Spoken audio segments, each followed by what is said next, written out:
Pound for Pound Sports Entertainment. Hit the like button, hit the subscribe button right now for your boy. I'm going to say it again. Hit the like button, hit the subscribe button, hit the notification button. When I post it, you get it. With that being said, let's get to it like we always do, ladies and gentlemen.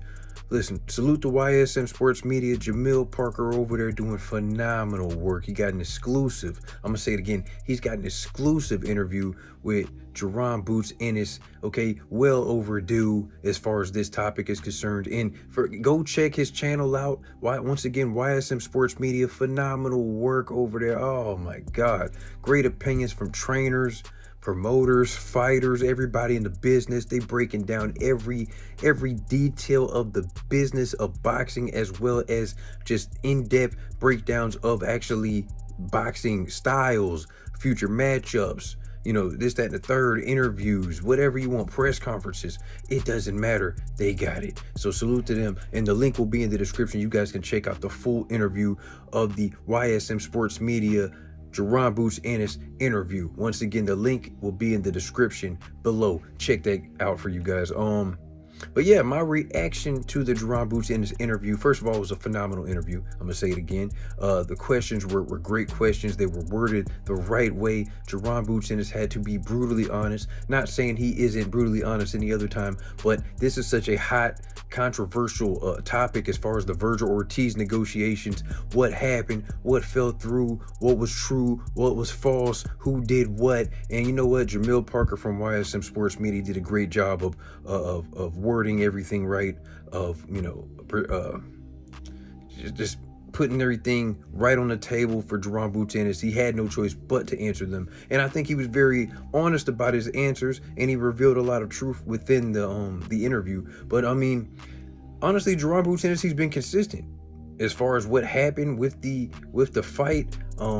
He said that there was actually no negotiation, just the difference between a negotiations, you know what I'm saying, and an actual talking back and forth or whatever. But allegedly someone called Jaron Boots Ennis' team and they wanted him to fight Vergil Ortiz. Now granted, listen, Jaron Boots Ennis just fought, what, 2-3 weeks ago? This man needed to take some time off from boxing. This is his second time in 7 months or whatnot. You know what I'm saying? Like, it's a lot. So let's say that, number one.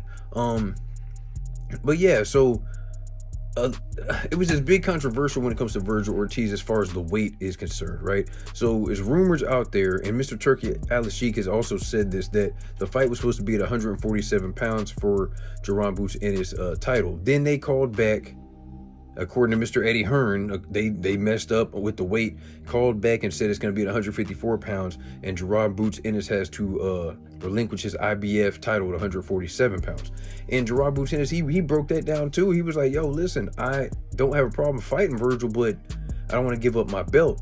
And he also broke down, why would I ask Vergil to come down to 47 when he hasn't fought at 47 the last 2 fights? Last time he did try to fight at 47, he tried to fight Stanionis, and he almost, you know, passed away. You know what I'm saying? He got sick a couple times. So obviously I'm not going to make this man try to come down to 47.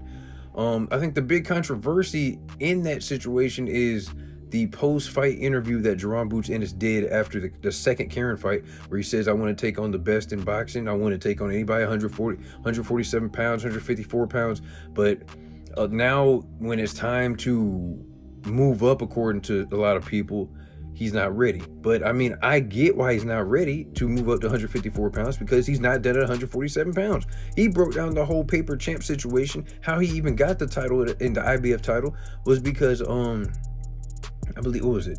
Either Terrence Crawford decided to move up, and, you know, they elevated Jaron Boots Ennis' title.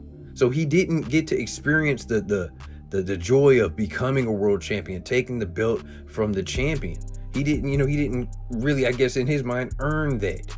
So yeah, he wants to unify. He wants to officially become a champion in his eyes, and there's nothing wrong with it. These other guys got to play ball, man. Mario Barrios is over there wanting to fight Manny Pacquiao, want to fight Conor Benn. Stanionis allegedly got to fight his mandatory, but I don't know. I'm hearing some things about his mandatory might take some step aside money.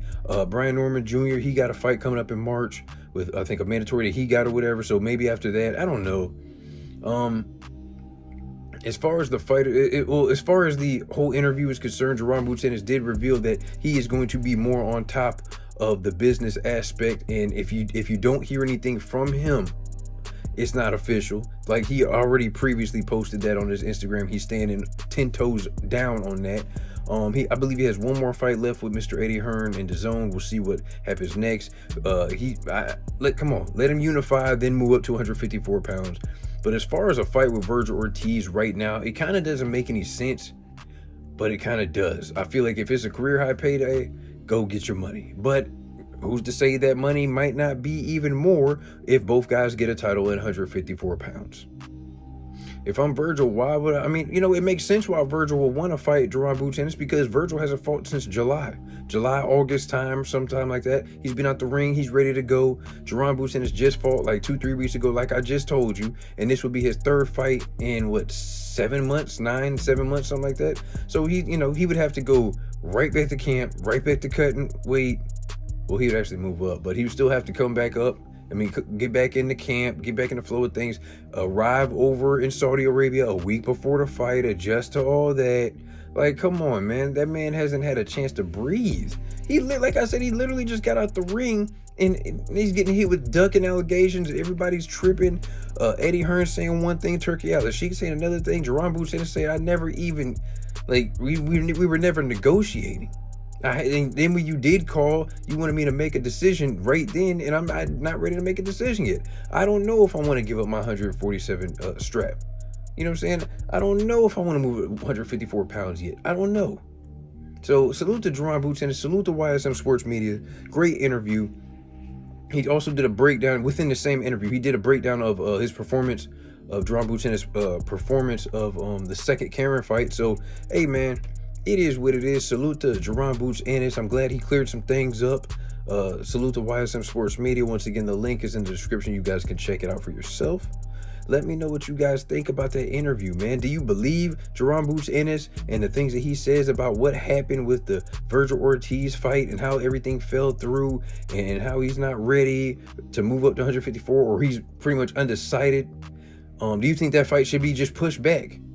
Let Boots get a chance to really figure out what he wants to do, and then maybe instead of having the fight in February on that card, on the Better Be Bivol card, push it back to March or maybe April. I don't know.